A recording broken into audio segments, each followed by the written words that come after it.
Hi, and welcome to this live reading from Ice Crown, The Elements of Kamdaria 1 by K.L. Moody, and this is presented by Itsy Bitsy Book Bits. Chapter 1. It was an honor to train at the academy. Talise recited the words to herself over and over again as she stood stiff-backed in the crowded deck of the riverboat. If chosen, she'd be ripped away from the home and family she loved. She'd leave behind the life she knew, all to train at the academy. An honor. It didn't seem so great to her. A stuffy, humid heat hung thick in the air of the lowest deck. The lowest deck had no windows, offering no sunlight and no view of the river to help with seasickness. 2 small lanterns hung from the ceiling, each giving off a flickering glow. Whenever the boat jostled, several people were thrown off balance. Marmee gripped Talise by the shoulders, tucking her into the corner where no one could hurt her. The top of Talise's head only barely reached Marmee's elbow, which meant she couldn't do much to free herself from the corner. Instead, she folded her arms over her chest and pouted. They'd been saving for this trip for months. 2 years, really. They had always known it would lead here. She always imagined it would be less stuffy and more exciting. Most people from the outer ring of the continent, or the storm as it was usually called, couldn't shape. Talise had the ability to mold and manipulate elements, while most of her neighbors in the storm could only worry about their next meal. The academy would be safer than her harrowing and vicious life in the outer ring. She never wanted to live in the storm, but she didn't like the idea of being away from Marmee either. "Almost there," Marmee said, her voice like honey and sparkles. She looked down at Talise and gave her a smile that was meant to ease fears. It helped a little, but not enough. Especially because the riverboat jostled again, and a heavy-set man lost his balance, nearly toppling Marmee to the ground. Talise let herself be tucked behind Marmee's skirts after that, this time with no complaint. She didn't understand why they had to ride in the lowest deck at all when both the higher decks had plenty of room. At least up there, she could feel a misty breeze on her face and smell the wet soil. Truthfully, she did know why they stood in the lowest deck. It was the same reason they didn't have enough food and couldn't learn to read. They were from the storm. They were the lowliest members of the continent of Kamdaria. Criminals, thieves, murderers. Once people were sent to the storm, they never left. Even if the original crimes had been committed 10 generations earlier, people still never left the storm. They never left because life in the storm required crime. It required stealing from trade wagons just so there would be a slice of bread for dinner. It required threatening guards so they wouldn't torment a neighbor. It required saving rainwater just so there would be something to drink after a day of labor. Why it was illegal to save rainwater didn't make any sense to Talise. No one from the storm could shape the water, so it was far from dangerous. It just seemed like another way to control the people. Another way to force people to commit crimes, which then forced them to stay in the storm where they belonged. People never left the storm. Never, especially not children who were 7 years old. Unless they got into the academy. Talise sighed. Marmee had been saying they were almost there for the last 20 minutes. Maybe she'd be right at some point. A toddler's sharp shriek broke through the humid air of the deck. The mother looked mortified as she tried to appease her child with promises of what they would see when the riverboat stopped. Cherry tree blossoms and green-tiled buildings, fresh air and gravel on the streets. Only small glimpses of mud instead of big mounds of it. The toddler didn't find any of these satisfactory. The heavy-set man gave the mother a hard glance, and he wasn't the only one. Everyone shifted to move away from the child, but that only made him more upset. One man put his palms over his ears, looking pointedly at the mother. "Please, Tareth, please," the mother begged. "We are almost there." The child looked more terrified by the minute as the bodies around him became angrier. His shrieking bounced from wall to wall while his little eyes filled with a well of tears. As Talise watched the child, she tried to think of a way to help. Not for the sake of the other passengers. They could jump into the river for all she cared. But the child looked so frightened. He needed a distraction. Something fun. Talise lowered her body until her hand hovered just above the floor of the deck.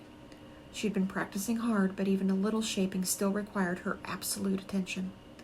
With narrowed eyes and a clenched jaw, she willed the dirt on the floor to rise into the air. It took a minute, but soon little dust particles rose up in a cloud. She clenched her jaw tighter. A cloud wouldn't do her any good. She needed enough dirt to make something the boy could see easily in the flickering light. Something he couldn't miss. She narrowed her eyes even more. Her stomach tightened with anticipation. Finally, a solid clump of dirt broke apart, and the little dirt pieces flew up toward her hand. Now she had something she could work with. Taking a tentative step out from Marmy's skirts, Talise shaped the dirt so it would hover above her palm. She turned her back to the other passengers and bounced her eyebrows up and down until she caught the boy's eyes. When he finally looked at her, he was still shrieking. She gave him a crooked smile and looked down at the hovering dirt. Then she bounced the dirt until it hovered as high as her head before it fell back down only a few inches above her palm. The sour expression on the boy's face hadn't relaxed, but the volume of his shrieking had lowered. She did it again. This time she wore an expression of surprise, as if the dirt bounced of its own accord, and she hadn't shaped it at all. The boy quieted mid-shriek as his eyes opened wide. Now that she had his full attention, she shaped the dirt until it formed a long line. It didn't look much like the snake she was going for, but it was close enough. She had to pull her stomach muscles in tight as she moved the line of dirt to look like a snake slithering. Again, it didn't look as neat as she wanted, but this was probably the first time in his life the boy had seen a citizen of the storm shaping. He was more than mesmerized.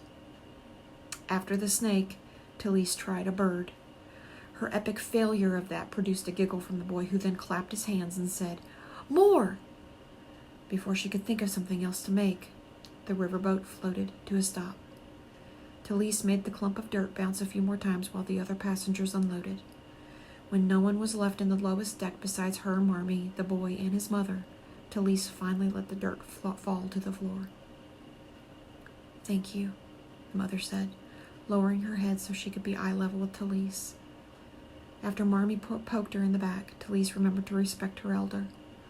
Lowering her head in a short bow, she said, "You're welcome, ma'am, but it was nothing."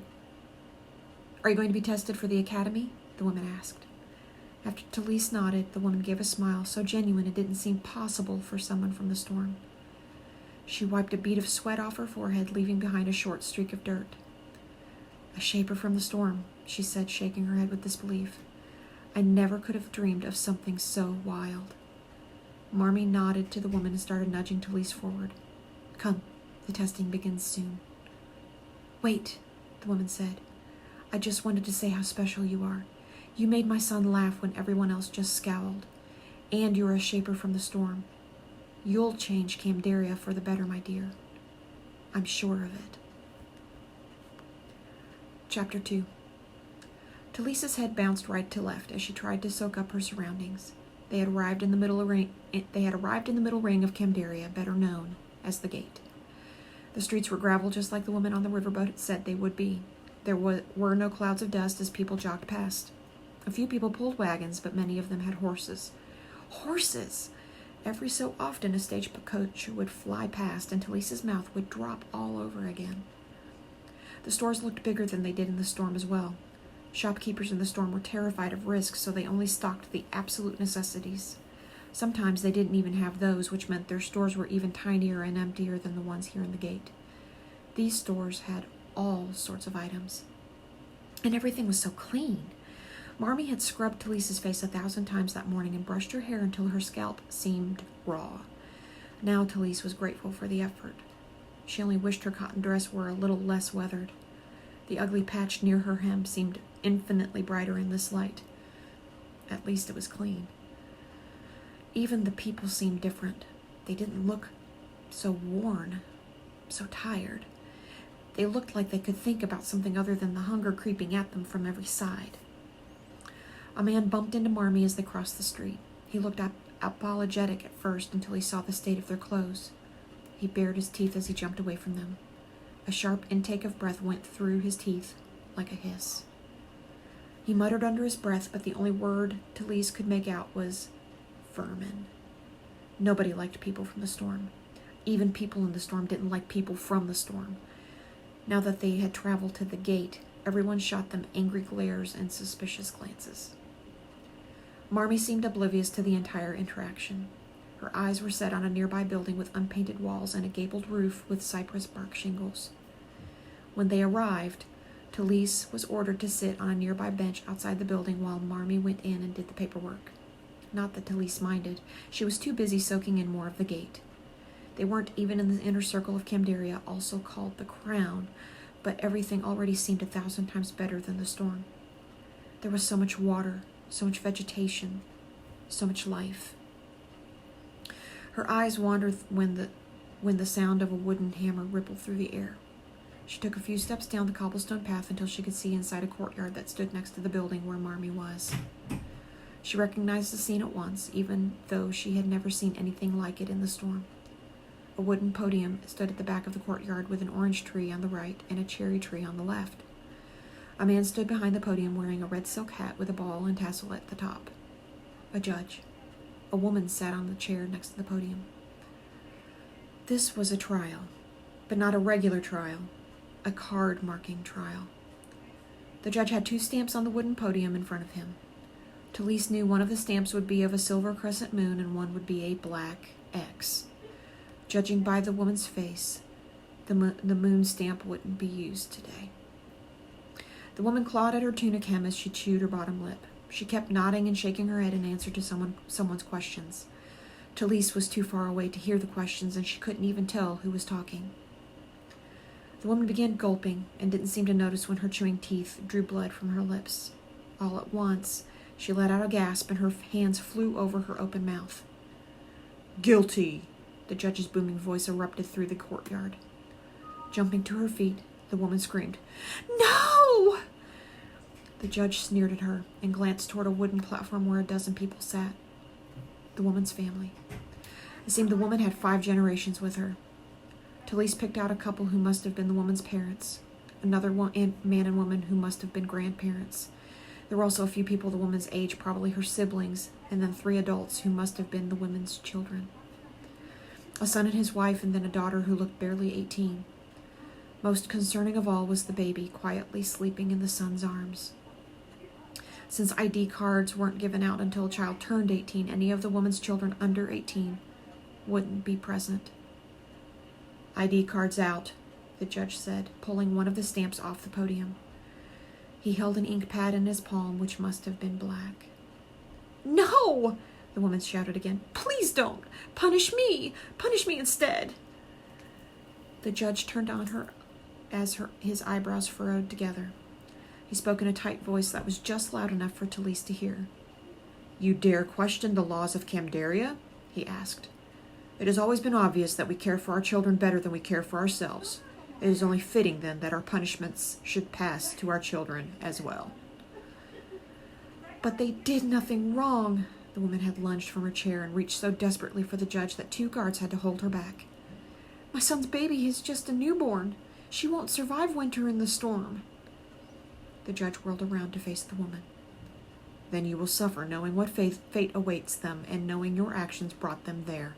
That is the greatest punishment there is." "Please, she's just a baby. Please, I beg you." The woman's face had been pressed into the gravel by one of the guards, but it did nothing to stop the words spewing from her mouth.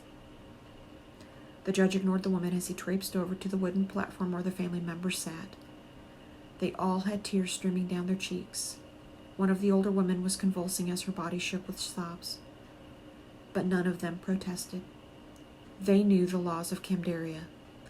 The card system had been implemented centuries ago, and since then crime was almost non-existent except in the storm. People could hurt themselves easily, but no one wanted to force their children and children's children to bear a punishment they themselves deserved. A perfect system, supposedly.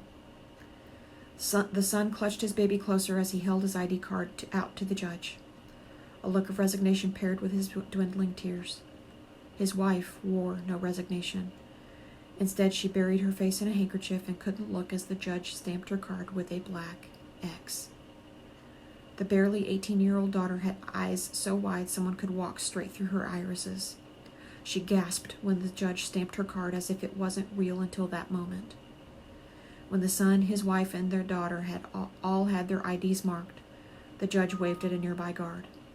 "Take them to the docks immediately. A riverboat will be leaving for the storm soon." "Now?" the son asked. He gripped his wife around the waist with one hand and clutched his baby to his chest with the other. "Don't we get to say goodbye to our friends?" "No," the judge said without a shred of sympathy.